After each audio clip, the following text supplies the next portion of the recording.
Berarti apa tuh? Memenuhi kebutuhan kita kan.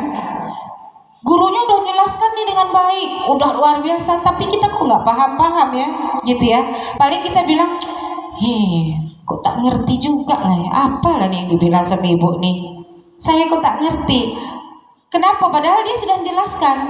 Artinya kita belum terpenuhi kebutuhan kita. Mungkin cara ibu menerangkan itu yang tak sesuai dengan kita. Nah gitu, berarti yang kita inginkan adalah guru kita itu memahami kita. Iya, apa yang kita inginkan tuh guru kita tuh paham, gitu ya. Nah demikian juga kita sebagai guru, murid-murid kita seperti itu, Bapak Ibu. Ketika kita menjelaskan materi, mereka tuh ingin tuh kita membawakan materi itu memenuhi kebutuhan mereka, sesuai dengan keinginan mereka. Nah gitu, supaya mereka paham. Nah untuk itulah maka kita lakukan tadi asesmen di awal. Oke. Nah pengertian asesmen. Asesmen itu adalah proses pengumpulan dan pengolahan informasi untuk mengetahui perkembangan dan pencapaian hasil belajar murid. Jadi selain pengumpulan, pengolahan informasi, makanya nilai-nilai kita itu tidak sekedar kita kumpulkan, tapi harus ada diolah juga berdasarkan pengamatan kita selama proses pembelajaran. Karena ada di antara murid kita ini ketika proses luar biasa bagus, ketika kita ambil ujian akhir atau ulangan akhir, nah anjlok. Tentu itu menjadi pertimbangan-pertimbangan yang harus kita olah. Informasinya apa? Kita tanya, kenapa kamu semalam waktu ulangan kok nggak bisa? Padahal sebelumnya kamu bisa. Pasti ada alasan-alasan tertentu. Mungkin waktu itu dia malamnya tidak mempersiapkan diri atau kelelahan dan sebagainya. Nah itu menjadi faktor juga. Nah kemudian pengumpulan dan pengolahan hasil asesmen murid membutuhkan instrumen yang tepat sesuai dengan kebutuhan guru. Nah sesuai dengan kebutuhan guru juga instrumennya. Kita butuhnya instrumennya apa? Sehingga dapat menggambarkan profil menyeluruh dari hasil belajar murid. Instrumen yang kita buat itu sesuai yang kita butuhkan. Kita butuhnya apa? Maksudnya gini, tujuannya kita mau mengukur apa nih? Nah gitu kan, kita butuh apa? Oh saya ingin mengukur misalnya supaya anak-anak terampil menjelaskan, misalnya gitu. Tentulah instrumennya menyuruh anak kita untuk menjelaskan, misalnya melalui diskusi, presentasi, gitu kan. Oh saya ingin anak-anak saya ini terampil dalam menggunakan misalnya alat kimia, misalnya mencampur alat kimia. Tentu instrumennya adalah meminta anak melakukan demonstrasi mencampur. Nah mencampur, kita lihat dia mencampur. Nah itu artinya alat ukurnya harus sesuai dengan apa yang ingin diukur. Kalau ingin mengukur berat ya gunakan timbangan, jangan gunakan roll. Nah dia sama-sama alat ukur. Roll itu alat ukur, timbangan alat ukur, tapi tidak boleh salah sesuai dengan tujuannya. Untuk mengukur berat kita pakai roll, salah, nggak bisa, nggak valid hasilnya, ya nggak bisa dipercaya gitu ya, karena salah menggunakan instrumennya, alatnya salah. Padahal itu memang benar alat ukur juga. Nah gitu, jadi jangan sembarang ukur, artinya gitu ya. Oke, nah, paham berarti ya. Nah, apa sih hasil asesmen itu digunakan apa oleh guru? Hasil asesmen digunakan guru itu sebagai dasar untuk memfasilitasi, menyusun, dan mengevaluasi program pembelajaran yang sesuai dengan kebutuhan dan karakteristik muridnya. Jadi setelah kita asesmen, kita gunakan untuk memfasilitasi kebutuhan murid kita tuh apa sih sebenarnya. Kita gunakan untuk mengevaluasi program kita. Kita udah program, oh ternyata di sini kurang nih. Oh di sini ternyata belum cukup, harus seperti ini, harus seperti ini. Nah gitu ya Bapak Ibu. Oke, nah ruang lingkupnya. Ruang lingkup dari hasil asesmen dapat dilihat dari berbagai aspek. Yang pertama adalah aspek perkembangan kognitif, berarti pengetahuannya bertambah, ya. Pengetahuannya bertambah dari yang sederhana ke kompleks. Nah, itu namanya kognitifnya, dari tidak tahu menjadi tahu. Nah, itu. Kemudian untuk mengukur aspek perkembangan sosial, berarti kemampuan anak berkolaborasi, berinteraksi dengan orang lain dalam berbagai situasi. Itu juga perlu kita latihkan. Misalnya dalam diskusi, ketika dikasih pertanyaan yang rumit, kadang dia marah sama temannya. Awas lah nanti kalau saya nanti kasih pertanyaan yang lebih rumit lagi, yang tak bisa dijawab. Nah, ketika temannya tak bisa menjawab, kemudian menjadi bahan tertawaan. Nah, itu berarti secara perkembangan sosial itu belum dicapai. Kemudian aspek perkembangan emosi hampir sama sih dengan sosial, ya. Aspek perkembangan emosi yaitu kemampuan dalam mengekspresikan perasaan seperti marah, gembira, kecewa, khawatir dan lain-lainnya, itu juga menjadi ruang lingkup dalam hasil asesmen. Ya, ketika dia mendapatkan penilaiannya mungkin yang tidak sesuai ekspektasi, bagaimana perasaannya? Apakah dia marah, sedih, kecewa, atau biasa-biasa saja? Nah, gitu ya. Nggak apa-apa lah, dapatkan bisa remedial atau gitu ya kan anak-anak kita. Jadi motivasi belajarnya nggak ada. Iya, ada kan anak kita kayak gitu? Ada. Iya. Aduh, tanya ya dulu kan. Kita mau ulangan bisa ada remedial nggak Bu? Gitu ya. Oh, kapan remedial? Nah, itu dia. Berarti dari aspek perkembangan emosinya ini belum tercapai. Kemudian aspek perkembangan motorik. Nah, ini biasanya kemampuan dalam melakukan gerak, baik gerak yang kasar maupun yang halus, dan keseimbangan. Yang paling nyata nih mungkin dalam mapel penjas, ya kan. Tapi sebenarnya di kita ada gerak halus gitu ya, sensorik, motorik itu ketika mereka melakukan interaksi sosial, bagaimana ketika mereka harus berkolaborasi, bagaimana gitu ya, sebenarnya ada. Oke, ya baik, kita lanjutkan. Nah, baru kita masuk pada prinsipnya. Tadi ada 5, sudah dijelaskan tadi. Dari hasil penjelasan tadi, maka ada 5 prinsip asesmen. Yang pertama, asesmen merupakan bagian terpadu, tidak terpisah-pisahkan satu sama lain dari kognitif, psikomotor, dan afektif. Ya, merupakan suatu kesatuan yang terpadu. Itulah dalam kurmer nanti penilaian di rapor tuh hanya satu, merupakan nilai bersih pengolahan yang sudah kita lakukan. Yang kedua, dirancang dan dilakukan sesuai dengan fungsi asesmen, ya, sesuai dengan fungsinya. Fungsinya itu apa nih? Nah, gitu ya. Kemudian hasil asesmen digunakan sebagai bahan refleksi. Nah, ketika kita dapatkan nilai asesmen, baru kita melakukan refleksi. Dari yang kita lakukan, ternyata bagian mana yang masih belum tercapai, bagian mana yang sudah tercapai, apa yang saya harus lakukan, apa yang harus saya perbaiki. Nah, itu maksudnya. Kemudian dirancang secara adil, proporsional, valid, dan dapat dipercaya. Ini berkenaan dengan instrumen yang dipakai sesuai dengan alat ukurnya tadi, itu berkaitan. Kemudian laporannya harus bersifat sederhana dan informatif. Nah, makanya sekarang kurikulum Merdeka tuh laporannya di Dapodik itu rapor tuh sederhana. Informatif itu berupa deskripsi. Jadi ada nilai, ada deskripsinya. Angka 80 si A, 80 si B itu deskripsinya beda. Nah, gitu ya, jelas.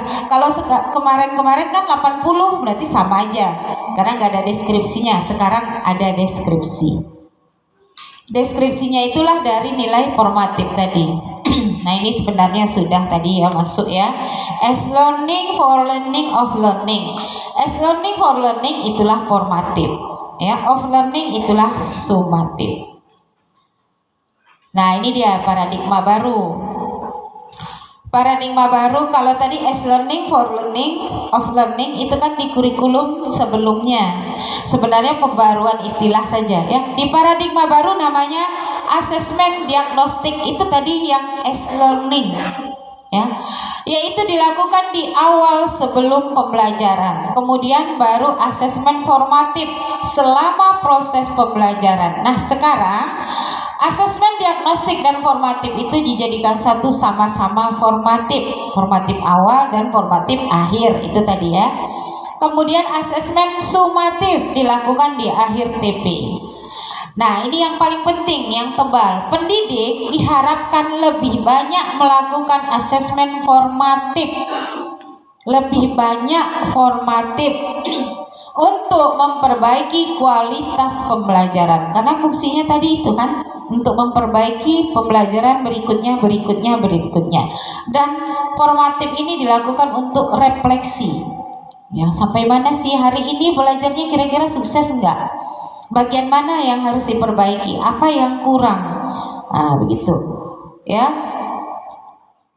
Nah, tujuan asesmen berkelanjutan.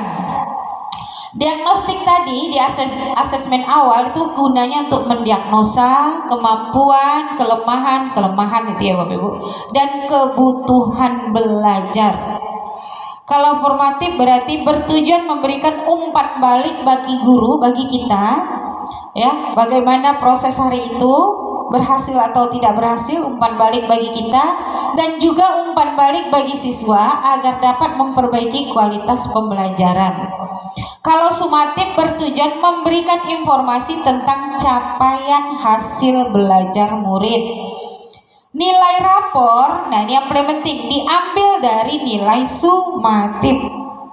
Sedangkan formatif digunakan untuk memperkuat deskripsi pada penilaian rapor.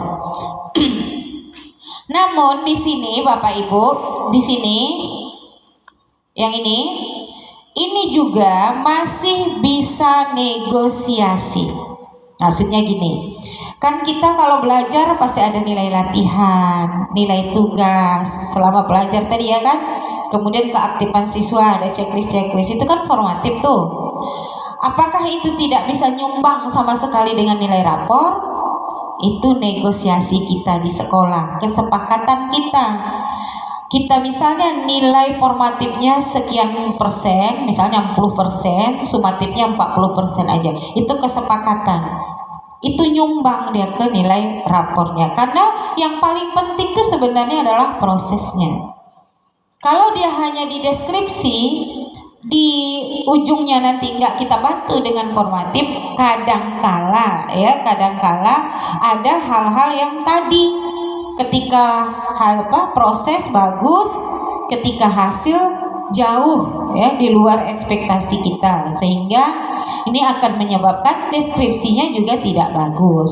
Kan nggak mungkin nilainya 70 deskripsinya sangat memuaskan, kan nggak mungkin ya gitu. Kalau kita hanya mengambil dari formatif ini hanya untuk deskripsi, tapi dia menyumbang. Persentasinya tergantung kesepakatan dari nilai tugasnya, PR-nya, hari-hari selama ini latihan dan sebagainya. Oke ya, kayaknya ini udah nih. Nah ini yang perlu ya Bapak Ibu, kita sebagai guru harus memiliki penerapan pola pikir bertumbuh. Ini paradigma asesmen. Menilai anak kita itu, kita harus punya pola pikirnya bertumbuh, growth mindset, bukan penyataan anak yang salah itu langsung negatif, bukan gitu ya. Harus mempunyai pola pikir bertumbuh. Bagaimana sih pola pikir bertumbuh? Kesalahan dalam belajar itu biasa. Yang namanya belajar tentu ada salah-salahnya. Contohnya kita tadi belajar ada salah interpretasi, salah konsep ya, salah persepsi, itu biasa. Tapi ada kemauan untuk memperbaiki. Makanya ketika murid kita salah, kita tidak bisa menjudge-nya sebagai murid yang bodoh. Nah, tidak boleh kita judge ya seperti itu. Belajar bukan tentang kecepatan, tapi tentang bagaimana mereka mampu melewati proses itu sampai ke titik finish. Ya, misalnya startnya di sini, finishnya di sini. Mungkin si A dengan kecepatan intelijensia yang dimilikinya, ya, dia bisa sampai cepat. Si B dia tidak bisa sampai cepat, tapi dia menikmati prosesnya perlahan-lahan sampai juga dia ke sini. Artinya dia berhasil juga. Jadi bukan tentang kecepatan. Nah, jadi inilah yang perlu kita fasilitasi anak kita. Tadi semalam kita udah bicara, ada yang slow, ada yang medium, ada yang fast, gitu ya kan? Nah, ekspektasi pendidik itu harus selalu positif. Jadi dengan anak-anak kita harus selalu bilang, kamu pasti bisa, nak. Ya, kamu itu pasti sukses, kamu itu memiliki peluang, berhak untuk sukses. Tidak ada satupun manusia di muka bumi ini, bagaimanapun bentuknya, siapapun dia, dari manapun asalnya, yang tidak akan sukses kalau dia ingin berjuang, memperjuangkan cita-citanya. Semuanya berpeluang untuk sukses dan bahagia. Bagaimanapun kondisinya, kita lihat saja orang yang tidak punya tangan, tidak punya kaki, toh bisa menang dalam olimpiade. Ya, olimpiade apa? Olimpiade atletik. Padahal kakinya nggak ada, potong, tangannya juga nggak ada, hanya sikit-sikit aja, ya kan? Bisa. Itu bukti bahwa semua orang itu berhak untuk bahagia. Jadi jangan sampai kita membuat statement, kalau kayak gini kamu nggak akan jadi orang besok. Jangan seperti itu. Kita nggak tahu setelah itu bagaimana. Ucapan-ucapan kita itu nggak bisa, ya, karena kita nggak tahu apa yang akan terjadi ke depannya. Ya, apa yang akan terjadi itu nggak tahu. Kemudian setiap peserta didik itu unik, sama seperti uniknya kita. Kita aja beda-beda, ya. Maka murid kita juga beda. Lingkungan belajar itu harus kita ciptakan untuk mengundang mereka belajar. Nah, itu bahasanya. Kita yang menciptakan lingkungan belajar itu mengundang murid kita untuk belajar. Jadi kalau mereka belum bisa belajar, berarti kita belum bisa menciptakan lingkungan yang mengundang mereka belajar. Bukan berarti kita menyalahkan diri sendiri nih Bapak Ibu, tapi banyak-banyaklah kita berefleksi dari sisi kita. Kita refleksi dulu, jangan langsung menjas anak kita, menyalahkan anak kita. Nanti kalau sudah temu benang merahnya, oh ternyata memang anak-anak itu yang kurang bersemangat, kurang motivasi, di kitanya sudah maksimal. Tentu ada caranya bagaimana mau motivasinya.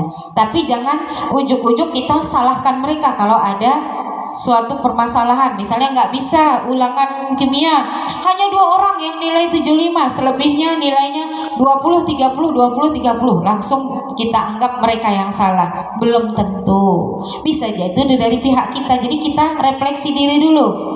Setelah kita lakukan refleksi, ternyata memang mungkin dari merekanya tentu ada usaha bagaimana mempush mereka supaya mereka jadi lebih kuat, lebih baik, gitu ya. Berlatih untuk asesmen. Nah, asesmen ini memang hal yang dikatakan mudah, juga tidak mudah, sulit juga tidak. Karena kita harus pas alat ukurnya tadi ya. Tujuan asesmen itu kita harus benar-benar tahu ini tuh apa sih? Apa sih yang diukur? Nah, gitu. Harus jelas. Dan ini perlu latihan. Kita bisa gunakan bentuk-bentuk asesmen yang bermacam-macam, ragam, banyak sekali. Oke, itu yang pertama, paradigma asesmen ya. Yang kedua, paradigmanya adalah terpadu. Tadi udah di prinsipnya tadi ya, terpadu. Berarti ada pengetahuan, keterampilan, sikap yang saling terkait satu sama lain. Kalau ada kasus misalnya orang yang sikapnya baik gitu ya kan, kemudian secara pengetahuan mungkin sangat luar biasa, maaf di bawah gitu kan, itu kan hanya kasus-kasus tertentu. Kalau secara umum biasanya pengetahuan, keterampilan dan sikap itu akan berjalan seiring. Ya, secara umum memang ada sih orang pintar kadang sikapnya kurang baik, itu ada. Itu kan hanya masalah pendidikan ya, masalah itulah yang harus kita tekankan, karakter tadi itulah yang harus kita kuatkan di sekolah ini supaya anak-anak kita yang pintar juga memiliki karakter budi pekerti yang baik, supaya besok 10 tahun 20 tahun yang akan datang mereka menjadi pemimpin-pemimpin yang berkarakter, tidak hanya pintar ya gitu ya. Nah ini yang diminta, harus terpadu penilaiannya. Nah, paradigma asesmen yang ketiga adalah keleluasan dalam menentukan waktu asesmen. Ini khusus untuk kurikulum merdeka. Jadi kita leluasa kapan maunya, mulai dari mana, ya. Asesmen diagnostik dulu, formatif, sumatif, kita yang menyepakatinya. Kemudian dalam menentukan jenisnya juga tergantung kebutuhan kita dan kesiapan murid juga. Misalnya apa kebutuhannya, minatnya di mana, bakatnya di mana, itu juga. Kemudian daya dukung yang tersedia, nah itu leluasa ya, jenisnya kita tentukan. Jadi tidak kaku gitu maksudnya ya. Kemudian dalam memilih atau menggunakan tekniknya, bisa tertulis ya seperti saya sebutkan, bisa lisan, bisa observasi, bisa wawancara. Observasi dan wawancara itu ada rubrik, ingat ya, setiap ada observasi, ada wawancara, ada produk, itu harus ada rubrik. Jadi instrumennya bisa rubrik, daftar checklist, catatan anekdotal, eksemplar, grafik, dan lain-lain. Contohnya semua ada di PMM. Bapak Ibu silahkan buka PMM. Bagaimana sih contoh rubrik, daftar checklist, catatan anekdotal? Nah, ada semuanya di PMM ya. Silahkan Bapak Ibu buka. Nah, mungkin itu. Nah, kemudian aplikasi yang dapat digunakan juga banyak, tergantung Bapak Ibu tinggal pilih yang mana. Kalau belum pandai tinggal buka YouTube, tutorialnya ada. Sekarang gampang belajarnya. Makanya Bapak Ibu, kalau kita tidak mengikuti perkembangan zaman, kita bisa saja ditinggalkan anak-anak. Di YouTube semua ada. Ya, sebenarnya dia nggak perlu mendapatkan lisensi misalnya tamat SMA untuk bisa menjadi gamer, nggak perlu, udah ada ya. Menjadi YouTuber udah ada, cara-caranya udah ada. Tapi kok kita masih perlu anak-anak harus sekolah? Nah itulah tadi yang tidak ada di sana, itu adalah bagaimana menanamkan karakter. Nggak ada, nggak bisa komputer tuh nanamkan karakter. Habis baterai, mati listrik, matilah dia. Nah gitu kan.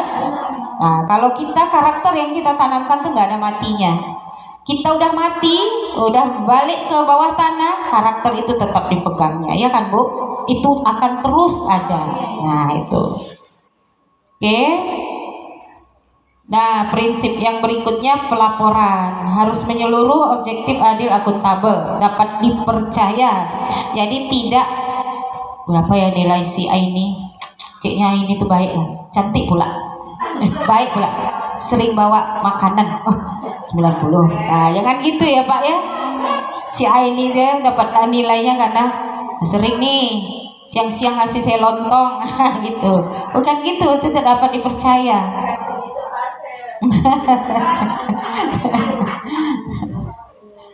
Ya asal dibayangkan, atau gini, oh si Rahmat tuh duduknya di sebelah mana ya? Lupa pula tempat duduknya ya, dibayang-bayang duduknya di mana tuh. Ayo. Jangan gitu ya. Oke, nah contoh ini untuk Kedapodi ya, contoh e-rapor ya. Nah tadi kan kita sudah belajar nih masing-masing, setiap belajar. Kemarin sudah juga satu TP itu ada ATP, kemudian kita bisa beberapa kali pertemuan, kemudian habis satu TP kita UH ya kan. Nah UH-nya contoh ini sumatif 1 ini UH ya, sumatif 1 berarti UH TP 1 itu maksudnya. Kita buat nilainya si Edo ini 85 UH 1-nya, 83 UH 2, 60 UH 3, 84 UH 4. Ini di daftar nilai kita ya Bapak Ibu. Rata-ratanya 78. Ya, rata-ratanya 78. Kemudian kita melakukan ujian akhir semester. Ujian semester. Dapatlah si Edo 75. Ya kan? Dapat 75. Maka 75 dengan 78 tadi kita rata-ratakan bagi 2, dapatlah 76,5. 76,5 itulah yang kita masukkan ke e-rapor. Jadi sudah berdasarkan pengolahan. Nah, dapatnya 85 di sumatif 1 ini, dapat 85 itu boleh Bapak Ibu misalnya dari nilai UH tambah tugas-tugas tadi. Iya, yang formatif tadi, persentase tadi. Jadi yang udah Bapak lakukan pengolahan, Bapak Ibu lakukan olahan, rata-rata dari formatif dengan sumatif tadi cantumkan di sini. Nah, ini di daftar nilai, ya kan? Oke. Dapatlah si Dayu gitu juga. Nah, di sini ada bacaannya, nggak nampak dari sana. Jadi nilai rapor yang diperoleh itu dari nilai akhir sumatif lingkup materi dan sumatif akhir semester.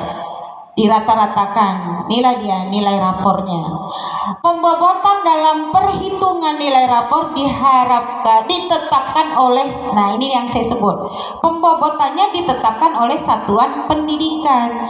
Kita sepakati aja berapa mau persentasinya. Nah, ini jadi dapatkan 85 atau dapatkan 94 ini tidak serta-merta gitulah. Pengolahannya udah ada Bapak Ibu. Nah, ini adalah pelaporan yang Bapak Ibu buat. Jadi sebelum dilaporkan tentu sudah ada pengolahan. Nah, yang di dalam e-rapor itu yang ini. Nah, itu yang dimasukkan. Nah, gitu. Nah, kita mau buka e-rapor, udah di ini e-rapornya.